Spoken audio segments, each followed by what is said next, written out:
স্বাগত জানাচ্ছি সাধারণগঞ্জ থেকে মধুশীলের সাথে আছে আমি শামীম জাহিদ। দেশের 3 বড় কোম্পানির বিদেশি বিনিয়োগের প্রস্তাব অনুমোদন দেয়নি সরকার। আজ আমরা আলোচনা করব দেশি প্রতিষ্ঠানের বিদেশি বিনিয়োগ নিয়ে। এই নিয়ে কথা বলতে আমার সাথে স্টুডিওতে রয়েছেন অর্থনীতিবিদ আহমেদ আল কবির এবং ওয়েল গ্রুপের প্রধান নির্বাহী কর্মকর্তা নুরুল ইসলাম। জনাব নুরুল ইসলাম এবং জনাব আহমেদ আল কবির, আপনাদেরকে স্বাগত জানাচ্ছি। অনুষ্ঠানে কেমন আছেন আপনারা?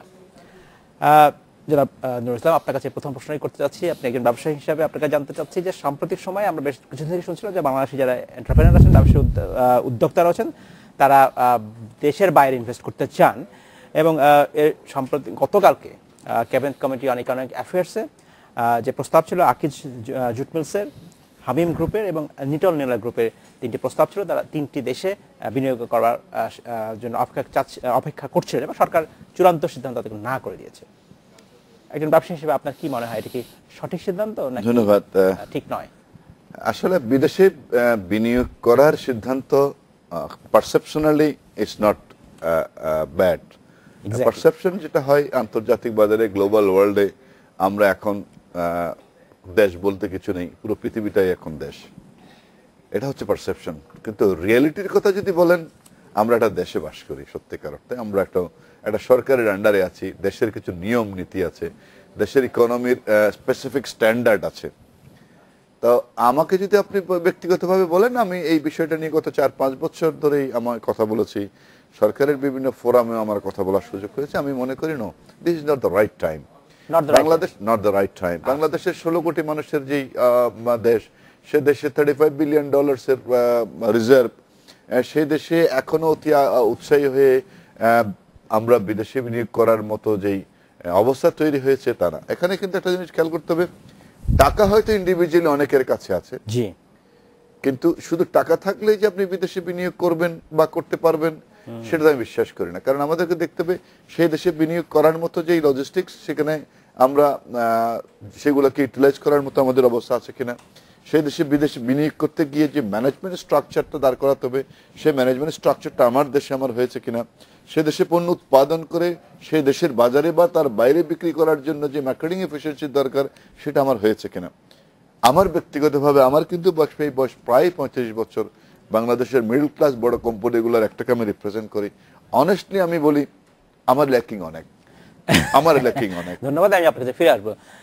ডক্টর আহমেদ আল কবির, আপনার কাছে জানতে যাচ্ছি, একজন অর্থনীতিবিদ হিসেবে আপনার কি মনে হয় যে সিদ্ধান্ত সরকার দিল, অর্থাৎ এর ফলে এই মুহূর্তে বাংলাদেশ কোম্পানি বিদেশি বিনিয়োগ করতে পারবে না, এতে কি আপনার মনে হয় না যে প্রাইভেট সেক্টরের যে একটা ক্রিয়েটিভিটি, তার যে ইনোভেশন, সেখানে বাধাগ্রস্ত হলো? আপনি এগেইন আমি বলবো যে conceptually this is very good thing. মানে আমাদের অবশ্যই গ্লোবালাইজেশনের এই সময়ে আমাদেরকে ওয়ার্ল্ড মার্কেটে ঢোকা, এখানে বিভিন্ন দেশে যে জায়গায় অপরচুনিটি আছে, আমার রিসোর্স থাকে যদি, বা আমার যে স্কিল লেভেল যদি থাকে, আমি মনে করি কম্পিটেন্সি থাকে, তবে আমাকে অন্য জায়গায় ইনভেস্ট করার সুযোগ থাকতে হবে এবং এটাতে কোনো বাধা দেওয়ার কোনো সুযোগ নাই। কিন্তু সার্বিক অবস্থাপনা ভাই যেটা বললেন, এই লাইটেই আমি কথা বলতে চাই একটা জিনিস, যেটা হচ্ছে যে আমাদের দেশের ভিতরে ইনভেস্টমেন্ট কিন্তু অপরচুনিটিস এখন অনেক। আমরা কিন্তু এই দেশের ভিতরের ইনভেস্টমেন্ট অপরচুনিটিসগুলোকেও, যে গার্মেন্টস লেভেলের কথাই বলা হচ্ছে যে বাইরে গিয়ে করার জন্য, আমার এখানে গার্মেন্টস লেভেলে অপরচুনিটিস মানে ফ্যাক্টরি করতে হলে তো গ্যাস পাচ্ছেন না, বিদ্যুৎ পাচ্ছেন না, এটা একটা এইখানেই আমাদেরকে তবে গ্যাসে ইনভেস্ট করতে হবে, আমাদের এনার্জিতে ইনভেস্ট করতে হবে। ইউ হ্যাভ সেড, মানে আমার যদি ওইগুলোতেই ইনভেস্ট করতে পারি আমি, এখানে ওইগুলোতে বাধা আছে। আমি ওইটাকে বলবো না যে আমি যে হুট করে বললাম যে হ্যাঁ আপনি গ্যাসে ইনভেস্ট করেন বা আপনি এনার্জিতে বা ইনফ্রাস্ট্রাকচারে ইনভেস্ট করেন, এটা বললেও শেষ হবে না। আমাকে বুঝতে হবে যে এইগুলাতেও অনেক অনেক বাধা আছে এবং এখানে আমি বলবো যে আমাদের সর্বোচ্চ মহল থেকে বলা হচ্ছে যে সকল প্রকার সহযোগিতা দেওয়া হবে। আমাদের মোটামুটিভাবে হাইয়েস্ট লেভেলে কোনো ধরনের কোনো বাধা নাই। বাধা আসে যখনই বাস্তবায়নের প্রক্রিয়ার সাথে আমরা জড়িত হই, যখনই আমাদের ব্যুরোক্রেসি বা আমাদের যে বিভিন্ন ধরনের ঘাটগুলো আছে, বিভিন্ন পয়েন্টসগুলো আছে, যেগুলোকে আমাদেরকে অতিক্রম করতে হয় একজন ব্যবসায়ী হিসাবে, তখনই কিন্তু তাদের বাধার সম্মুখীন হয় এবং এই বাধাগুলোই হচ্ছে সবচেয়ে বড় মানে প্রতিবন্ধকতা। ধন্যবাদ। আমরা নিব ছোট্ট একটি বিরতি। আমাদের সাথেই থাকবেন। ফিরছি আবার আলোচনায়। জনাব নুরুল ইসলাম, আপনি বলছিলেন যে বিদেশি বিনিয়োগ করতে হলে বাংলাদেশি যেসব প্রতিষ্ঠান রয়েছে বা উদ্যোক্তা রয়েছে তাদের বেশ কিছু সক্ষমতা দরকার। সেই সক্ষমতা হচ্ছে সেইখানে যে প্রোডাক্ট তৈরি করা হবে, পণ্য তৈরি করা হবে, তার বাজারজাতকরণের কী ব্যবস্থা থাকবে এবং তার যথেষ্ট ভালো একটা বাজার আছে কিনা সেটা দেখতে হবে। তারপরে হয়তো আপনি বলছেন এই প্রস্তুতির ব্যাপার আছে। কিন্তু আমি যদি একটু ঘুরিয়ে বলি, যদি আপনি শুরুই না করেন আপনার প্রস্তুতি আসলে কীভাবে হবে? না, একটা জিনিস হচ্ছে কি, যেখানে নিজের দেশ এখন আমরা বলছি বাংলাদেশ পৃথিবীতে এখন মনে হয় গত সপ্তাহে আমাদের বাইডের চেয়ারম্যান লন্ডনে একটা সেমিনার অ্যাটেন্ড করছেন, বড় গলায় বলছেন বাংলাদেশ ইজ বিনিয়োগের জন্য বাংলাদেশ একটা উত্তম জায়গা। আমি ব্যক্তিগতভাবে আমি ব্যক্তিগতভাবে যখন বিদেশি ফোরামে গিয়ে বলি একটা কথা বলি, Bangladesh is a country of hope, Bangladesh is a country of opportunities and Bangladesh is a country of possibilities. আমি যুক্তি দিয়ে বলি কথাগুলো, এমনি বলি না। আর যেমন আমি কদিন গত সপ্তাহে চট্টগ্রামে একটা সম্মেলন হলো মালয়েশিয়ান চেম্বারের উদ্যোগে, মালয়েশিয়ান হাই কমিশনের উপস্থিতিতে, যে business opportunities in Malaysia. I was the speaker. আমি প্রথমেই বলেছিলাম মালয়েশিয়ার বিজনেস অপরচুনিটি নিয়ে আমার কোনো সন্দেহ নেই। Opportunity start from airport to hotel, hotel to village, hotel to village to city. কিন্তু compare to my country opportunity আমার একটা বেশি। মালয়েশিয়াতে যে বিস্কিট ম্যানুফ্যাকচারার বিস্কিট বানায়, তাকে মার্কেটিং করতে হলে গোটা কানাবলতে যেতে হলে 2.5 hour ফ্লাই করতে হয়। আর সেই মালয়েশিয়ান ইনভেস্টর যদি ঢাকা শহরে যদি তার বিস্কিটের ফ্যাক্টরিটা রিলোকেট করে বিস্কিট বানায়, তাকে মিলিয়ন মিলিয়ন কনজিউমারের কাছে যেতে হলে হি needs to drive only 2 hours. So which is the opportunities? এখন প্রশ্ন হচ্ছে আমাদের কিছু লিমিটেশন আছে।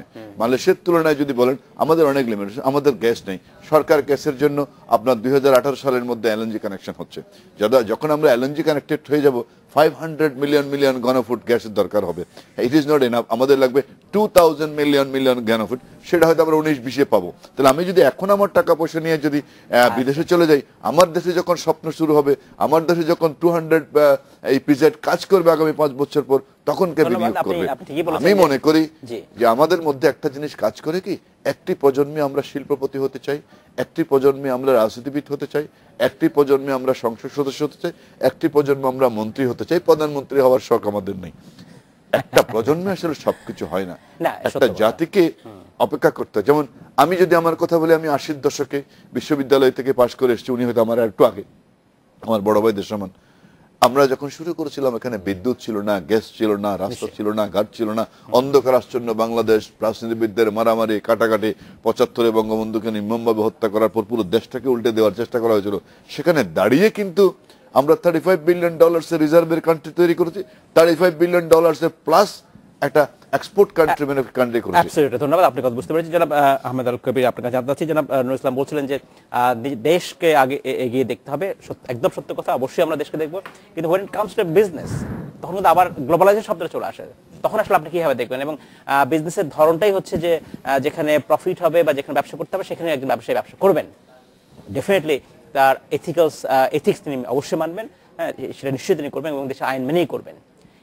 তাহলে আমরা যখন গ্লোবালাইজেশনের কথা বলছি বারবার, তখন কি এটা দুনিয়াতে সব জায়গায় প্রোটেকশনিজম আছে। আপনি আমেরিকার দিকেও তাকান, আর আপনি চীনের দিকেও তাকান, আর বাংলাদেশের দিকেও তাকান। আমার রাষ্ট্রীয় স্বার্থকে আমাকে অগ্রাধিকার দিতে হয়। ভাই যে কথাটি বলছিলেন, যেটা হচ্ছে যে আজকে যে আমাদের যে সম্ভাবনার দ্বার যেটা, এটাকে হ্যাঁ এই সম্ভাবনাতে প্রতিবন্ধকতা আছে, সেগুলোকে আমাদেরকে দূর করার জন্য সচেষ্ট হতে হবে। আমাদেরকে আলোচনা করতে হবে এইগুলোকে কিভাবে দূর। যেমন আমাদের দেশে বিদেশি ইনভেস্টমেন্ট আসছে, সমস্যা কি? সমস্যার মধ্যে একটা হচ্ছে যে প্রথম কথাই তারা বলে যে তোমাদের অডিট রিপোর্টগুলো খুব রিলায়েবল না। মানে এটা নিয়ে প্রশ্ন করে যে আমরা যে স্টক মার্কেটে আসার জন্য তারা যে আমাদের যে রিলায়েবিলিটির যেটা ট্রাস্ট বিল্ডিংয়ের যে প্রয়োজন, এটা আমাদের ফাইন্যান্সিয়াল ইনস্টিটিউশন যারা সাপোর্ট করে অডিট বা অ্যাকাউন্টিং, তাদেরকে ওই ধরনের একটা ক্যাপাসিটি বিল্ডিং করতে হবে। আমাদের যে মনে করেন এনার্জি প্রোডাকশন, আমরা এখন ডিপেন্ডেন্ট হয়েছি যে দুনিয়ার সবচেয়ে এক্সপেন্সিভ এনার্জিগুলো, কিন্তু কোল নিয়ে যখন আমাদের প্রশ্ন আসে, সবচেয়ে দুনিয়াতে সস্তা দামে এনার্জি হচ্ছে কোল। এইটা নিয়ে যখনই আসে তখনই কিন্তু এথিক্যাল ভ্যালুস, অনেক ধরনের পলিটিক্যাল কথাবার্তা সবকিছুই চলে আসে। যখন আমরা আবার কোল ব্যবহার শুরু করব, তখন পৃথিবী থেকে কোল ব্যবহার নিষিদ্ধ হয়ে যাবে। তখন এটা হবে না কোনো দুনিয়াতে, কারণ সবাই কিন্তু এই ব্যাপারে করছে এবং এবং অনেকে রিজার্ভ রেখে দিচ্ছে যেন তারা ভবিষ্যতেও তারা ব্যবহার করতে পারে। কিন্তু আমার কথাটা হচ্ছে যে আমরা বহুদিন থেকে চেষ্টা করেও আমাদের নিজেদেরটাও বাইর করতে ইউজ করতে পারতেছি না, বাইরেরটাও করতে পারছি না। তার মানে এটা না যে যত্রতত্র ব্যবহার করে। আমি চাই যে প্রতিবাদও আসবে, যারা প্রতিবাদ করছেন তাদের কণ্ঠ শুনতে হবে, এবং এটার জন্য যে প্রিভেন্টিভ যেগুলো মেজার এগুলো আমাদের ওপেন আপ করতে হবে দেশের ভিতরে। যেমন হচ্ছে যে আমাদের যে ইনফ্রাস্ট্রাকচার, রোডস, কমিউনিকেশন, এইগুলোর জন্য একদিকে আমরা বলছি যে আমরা সবাইকে এমব্রেস করি ইনভেস্টমেন্টের জন্য, কিন্তু অন্যদিকে যখনই বিদেশি ইনভেস্টররা আসে তখন তাদের জন্য অনেক কন্ডিশনালিটিস নিয়ে আমরা অনেক বেশি তৎপর হয়ে যাই। এখানে আমাদের ম্যাচুরিটি আনতে হবে, আমাদের ব্যুরোক্রেসি, আমাদের শুধু হাইয়েস্ট লেভেলের সিদ্ধান্তে হবে না, আমাদের যারা প্রসেস করেন, তাদের ইমপ্লিমেন্ট যারা করবেন তাদের মধ্যে ম্যাচুরিটি আনতে হবে। আমরা যদি এইগুলা যদি আনতে পারি, আমার মনে হয় যে আরও ব্যারিয়ার অনেকগুলো আছে, তবে আমরা কিন্তু একটা নতুন পর্যায়ে চলে যাব। ধন্যবাদ ডক্টর কবির। আমরা নেব একটি বিরতি, নিচ্ছি একটি বিরতি, আমাদের সাথেই থাকবেন, ফিরছি শীঘ্রই। স্বাগত আরেকবার খাতুনগঞ্জ থেকে মধুশীলা। আজ আমরা আলোচনা করছি বাংলাদেশের বিদেশি বিনিয়োগ নিয়ে। এ নিয়ে কথা বলতে আমাদের স্টুডিওতে রয়েছেন ওয়েল গ্রুপের প্রধান নির্বাহী কর্মকর্তা সৈয়দ নুরুল ইসলাম এবং অর্থনীতিবিদ আহমেদ আল কবির। জনাব ইসলাম এবং জনাব কবির, আপনাকে স্বাগত জানাচ্ছি আরেকবার। জনাব ইসলাম, আপনার কাছে আমি জানতে চাচ্ছি যে সাম্প্রতিক সময় গ্লোবাল ফাইন্যান্সিয়াল ইন্টিগ্রিটি রিপোর্টে বলা হচ্ছে যে অন অ্যাভারেজ বাংলাদেশ থেকে 2005 সাল থেকে 2014 সাল পর্যন্ত অ্যাভারেজে প্রতি বছর 6.16 বিলিয়ন ইউএস ডলার বাংলাদেশ থেকে অবৈধভাবে চলে গেছে। এবং আমরা যখন আজ আলোচনা করছি যে বাংলাদেশি উদ্যোক্তাদের বিদেশে বিনিয়োগ করবার অনুমতি দেওয়া হচ্ছে না, তখন এই প্রশ্নটা এসছে যে যখন তারা প্রফিট রিপ্যাট্রিয়েশনের বিষয়টা আসবে, যখন টাকাটা দেশে ফিরিয়ে আনার কথা বলা হবে, তখন আসলে আসবে কি না, এটা একটা বড় একটা অন্যতম একটা কনসিডারেশন ছিল। আপনার কি মনে হয় যে এই কনসিডারেশন আসলে কতটা এর পরেও কিন্তু আসলে টাকা পাচার হয়ে যাচ্ছে? এই যে পাচারের যে রিপোর্টটা দিয়েছে এটাতে আমি দ্বিমত পোষণ করছি না, কিন্তু ওনারা যে সংখ্যাটা বলেছেন এত মিলিয়ন পয়েন্ট, এত হাউ ডিড গেট ইট, এটা নিয়ে আমার ভিতরে বড় বড় প্রশ্ন থাকে। কারণ এটা হাইপোথেটিক্যাল রিপোর্ট হতে পারে, এটা হাইপোথেটিক্যাল রিপোর্ট হতে পারে যে এত বিলিয়ন টাকা চলে যেতে পারে, এত বিলিয়ন, কিন্তু ওনারা যখন বলেন 5.6 বিলিয়ন ডলার টাকা চলে গেছে, এটা নিয়ে আমার একটা বড় প্রশ্ন আছে। কারণ আমি ওনার রিপোর্টের ভিতরে গিয়ে দেখেছি ওনাদের টোটাল ক্যালকুলেশনটা ছিল হাইপোথেটিক্যাল, কত ডলারের ইম্পোর্ট হয়েছে, কত ডলার এক্সপোর্ট হয়েছে, সেখানে কত পার্সেন্ট টাকা যদি বিদেশে পারে হতে পারে। দেখেন এই ধরনের রিপোর্টগুলো আমার কাছে কেন জানি মনে হয় ইন্টেনশনাল রিপোর্ট, কেউ না কেউ করায়। কারণ এই ধরনের আমি কিন্তু টাকা পাচার হচ্ছে না এই কথা আমি বুকে হাত দিয়ে বলতে পারি। পৃথিবীর গ্লোবালাইজেশনের যুগে মার্কেট ইকোনমিতে সব পৃথিবীর থেকে এক জায়গা থেকে এক জায়গায় টাকা যাচ্ছে। চায়না ইজ মানি ক্যাপিটাল ফ্লাইতে China is most the highest country in the capital ফ্লাইতে। কারণ চায়নার মধ্যে একটা কমিউনিস্ট কান্ট্রিতে যখন হাইয়েস্ট ক্যাপিটাল ফ্লাই হয়, আমি চাইনিজ অনেক বন্ধু বান্ধবকে চিনি, তারা অফশোর অ্যাকাউন্ট রাখে হংকংয়ে, চায়নায় বসে ইমেল করে টাকা পাঠিয়ে দেয় আরেক জায়গায়। তাহলে সেখান থেকে যদি হয় টাকা capital flight is a common issue. এখন কথা হচ্ছে কত টাকা ফ্লাইট হচ্ছে, কেন হচ্ছে, সেই কেনটাকে আমরা বন্ধ করার জন্য কি আয়োজন করেছে বা নিয়েছে সেখানে কথা বলতে হবে। একটা কথা এটাকে অজুহাত দিয়ে কেউ যদি বলে না আমাকে বিদেশি বিনিয়োগের সুযোগ দিতে হবে, তার পক্ষে আমি না। ক্যাপিটাল ফ্লাইট বন্ধ করার জন্য যা যা দরকার তা করতে হবে। ক্যাপিটাল ফ্লাইট কেন হয়? ক্যাপিটাল ফ্লাইট হয় অবৈধ ইনকাম যখন দেশে বেড়ে যায়, তখন তারা লিগাল ইনভেস্টমেন্ট করতে পারে, তারা টাকাটা বাইরে নিয়ে যায়। বাইরে নিয়ে যাওয়ার মতো যদি স্বাচ্ছন্দ্য মাধ্যম থাকে, যেমন হুন্ডিগুলো যখন অ্যাক্টিভেট হয় তখন যায়। আবার ইনভেস্টমেন্টের প্রশ্নে কিন্তু নীতিগতভাবে আমি বলতে পারি না যে বাঙালি কখনো বিদেশে ইনভেস্ট করবে না। বাঙালি একদিন লাল সবুজের পতাকা নিয়ে হয়তো ম্যানহাটনে অফিস করবে, দ্যাট ইজ ড্রিম আমার। কিন্তু সেটা কবে? আজকে না আগামীকাল। আমাদেরকে একটু সহনশীল হতে হবে। জাতি হিসেবে কিন্তু আমরা একদম প্রোঅ্যাক্টিভ না, আমরা রিঅ্যাক্টিভ। আমি সবসময় বলি আমাদেরকে কিন্তু আরো পথ পাড়ি দিতে হবে। আমি একটা কথা বারবার বলি, আজকের যে অর্থনীতি সেটা 80-র দশকে যারা আমরা বিশ্ববিদ্যালয় থেকে বেরিয়ে ব্যবসা বাণিজ্য শুরু করেছিলাম তাদের আউটপুট। কিন্তু আমাদের আগের প্রজন্ম যুদ্ধ করে একটা লাল সবুজের পতাকা দিয়েছিল, আমাদের প্রজন্ম অক্লান্ত পরিশ্রম করে, আমি বলবো অক্লান্ত পরিশ্রম করে 80-র দশকে বললাম রাস্তা ছিল না, ঘাট ছিল না, বিদ্যুৎ ছিল না, গ্যাস ছিল না, রাজনীতিবিদদের মারামারির মধ্যে দাঁড়িয়ে আমরা আজকে বাংলাদেশকে $35 বিলিয়ন এক্সপোর্ট কান্ট্রিতে নিয়ে এসেছি। আমরা একটা গরিব অর্থনীতি থেকে মধ্যবর্তী অর্থনীতি নিয়ে গেছি, ইম্পোর্ট বেস কান্ট্রি থেকে আমরা এটাকে ম্যানুফ্যাকচারিং কান্ট্রিকে নিয়ে গেছি, আমরা নিয়ে গেছি, অর্থাৎ আমাদের প্রজন্ম নিয়ে গেছে। আমাদের আগামী প্রজন্মের জন্য তো আপনার কিছু কাজ রাখতে হবে। তাহলে আমি মনে করি যেমন আমাদের প্রজন্ম আরো 10 বছর পরিশ্রম করার সুযোগ আছে, সময় আছে। আমরা আরো 10 বছর পরিশ্রম করে দেশটাকে ম্যানুফ্যাকচারিং কান্ট্রি হিসেবে আমাদের এফিসিয়েন্সি লেভেলগুলোকে আর একটু স্ট্রং করি। আমাদের আমাদের জিডিপির সাইজটা আমরা একটু বড় করি, আমাদের রিজার্ভের পরিমাণটাকে $100 বিলিয়ন না পারলেও $80 বিলিয়ন নিয়ে যাই, আমাদের এক্সপোর্ট এবং টাকেও আমরা $75 বিলিয়ন নিয়ে যাই, দেন ওপেন করেন। হ্যাঁ, এখনো কিছু কিছু অপরচুনিটি যদি থাকে, কেস টু কেস দেখা গেল একটা কোম্পানি খুব ভালো করছে বাংলাদেশে, আমি নাম বলবো না, তাদের management, capital, portfolio, logistics handling capacity সবকিছু মিলে দে আর ডুইং এক্সট্রিমলি গুড, এবং তাদের একটা রেডিমেড বাজার আছে বিদেশে, ওখানে কিন্তু আপনি একটা পারমিশন দিতে পারেন। আমার জানা মতে 4-5টা কোম্পানিকে পারমিশন দিয়েছে, আমি নাম কোট করে ডিবিএল কে ইথিওপিয়াতে গার্মেন্টস ফ্যাক্টরি করার জন্য পারমিশন দেওয়া হয়েছে। ডিবিএল সম্পর্কে আমি যতটুকু পারি, they are more successful in the country. তারপরেও যদি আমাকে প্রশ্ন করেন বিদেশে গিয়ে গার্মেন্টস হ্যান্ডেল করার মতো ডিবিএল এফিসিয়েন্সি করতে পেরেছে কিনা, I am in doubt, but among all other আমার চেয়ে ওনাদের এফিসিয়েন্সি অনেক high, I know personally all of them দিয়েছেন। তাহলে সেই ধরনের কিছু কিছু ভেরি প্রিসাইসলি, আমি আবার কেস টু কেসের অর্থ তাও না যে শহীদুল ইসলামের কানেকশন আছে তাকে দিয়ে দেবেন, ভেরি প্রিসাইসলি অনেক তথ্যপত্র প্রায় হয় যে এখানে অনেকটা ব্যক্তি পক্ষপাতদুষ্ট তার অভিযোগ থাকে প্রায়, যখন আমি কেস টু কেস বলবো আসলে সেটা থাকে। কিন্তু আসলে আমরা যদি ওপেন সিস্টেম চাই তখন আসলে কি হতে পারে? আসলে কেস টু কেসের মানে হচ্ছে যে ক্রাইটেরিয়া বেস, এটা কোনো ওপেন কোনো কিছু না, দ্যাটস মাইলস্টোনস, এবং এই মাইলস্টোনস গুলা যারা মিট আপ করবে, এই যে ক্রাইটেরিয়া গুলা যারা মিট আপ করবে, কেস টু কেস করতে হলেও কিন্তু ওই ট্রান্সপারেন্ট মাইলস্টোন থাকতে হবে, ট্রান্সপারেন্ট ইন্ডিকেটরস থাকতে হবে, এবং এই তখনই কিন্তু আমরা কেস টু কেস করা সম্ভব। এবং একটা সরকারকে সাধারণত বিবেচনা করার কথা এইভাবেই, এবং আমার মনে হয় হয়তো তারা এইসব বিবেচনায় নিয়েই এই সিদ্ধান্তগুলো, কারণ আগের থেকেই কিছু কিছু কেস টু কেস করার ব্যাপারে সরকারের নীতিগত সিদ্ধান্ত ছিল এবং আছেও। অতএব এখন যে হয়তো তিনটাকে হয়তো তারা ওই পর্যায়ে হয়তো কোয়ালিফাইং কিছু কমেন্টস করছেন যে আপনাদেরকে এই হয়তো 2-3টা, যেটা আমরা এখনো পর্যন্ত ডিটেলস পাইনি, হয়তো বলছেন যে এই জিনিসগুলোকে আপনাদের সক্ষমতা বাড়াতে হবে, তারপরে হয়তো আমরা এটাকে আবার পুনর্বিবেচনা করতে পারি। আমার মনে হয় এই ধরনেরই একটা অবস্থা হবে। কিন্তু আমি ব্যক্তিগতভাবে মনে করি যেটা হচ্ছে যে এই মুহূর্তে একেবারে আমাদের সক্ষমতার জায়গাটা আমাদের জোর দিতে হবে, যতটুকু সক্ষমতা আছে দেশের ভিতরে ইনভেস্টমেন্টের জন্য, এবং ভিতরে ইনভেস্টমেন্টের পরিবেশকে উন্নত করার জন্য সরকারকে জোর দিতে হবে, এবং এটার সাথে যারা কাজ করি আমরা সরকারি বেসরকারি বা আপনারা যারা মিডিয়া আছেন তাদেরকেও সোচ্চার ভূমিকা রাখতে হবে এগুলোকে।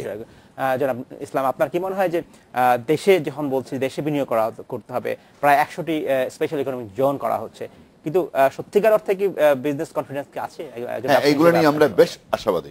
আপনি একটা জিনিস দেখেন, বর্তমান সরকারকে যুগান্তকারী সিদ্ধান্ত আমাদের সামনে দিয়েছে। তাদের একটা টার্গেট হচ্ছে 30,000 মেগাওয়াট বিদ্যুৎ উৎপাদন করা, 100টা ইজেড কে অ্যাক্টিভেট করা। এগুলো সবকিছু ডিপেন্ড করে কিন্তু আগামী 2 বছর পর রাষ্ট্র ক্ষমতায় কে আসছে, এই ধরনের একটা ভিশনারি গভর্নমেন্ট আসছে কিনা। যত কথাই বলি না কেন, politician are the driver, economic driver. আমরা যতই পরিশ্রম করি না কেন, ইকোনমিক ড্রাইভার ও দেশের ড্রাইভার পলিটিশিয়ান। পলিটিশিয়ানটা যদি সিদ্ধান্ত নিতে না পারে, অন্তত আগামী 10 বছর বাংলাদেশে রাজনৈতিক বিশৃঙ্খলা হবে না। তাহলে কিন্তু 100টা ইজেড বলেন 10টা ইজেড কোনোটাই কাজে আসবে না। বাট আশার আলো হচ্ছে what we can see 30,000 megawatt বিদ্যুৎ উৎপাদনের দিকে আমরা আগাচ্ছি। আমরা 100টা ইজেড অ্যাক্টিভেট করার চিন্তা করছি। আমাদের ঢাকা চট্টগ্রাম হাইওয়ে 4 লেন হয়ে গেছে, আগামী 2 বছরের মধ্যে মেঘনা Gomti bridge, Kashpur bridge 4 lane হয়ে যাচ্ছে। পদ্মা ব্রিজের উপর দিয়ে আমরা গাড়ি চালানোর স্বপ্ন 2019 সালে। আর আমরা কি দেখছি? আমরা দেখছি এই কাজগুলোকে করার জন্য definitely we should have a government who can carry forward. ধন্যবাদ জনাব ইসলাম, আপনাকে অসংখ্য ধন্যবাদ। জনাব কবির, আপনাকে অসংখ্য ধন্যবাদ। আজকে শেষ করতে হচ্ছে, তবে আমরা আশা করব যে উদ্দেশ্য নিয়ে আজকে সরকার এই ব্যবস্থা নিচ্ছে, অর্থনৈতিক উন্নয়ন, সেটা নিশ্চয়ই তারা নিতে হবে। ধন্যবাদ আপনাকে। এই ছিল আজকে আমাদের খাতুনগঞ্জ থেকে মধ্যে ছিল, আমাদের সাথেই থাকবেন, দেখা হবে আবার।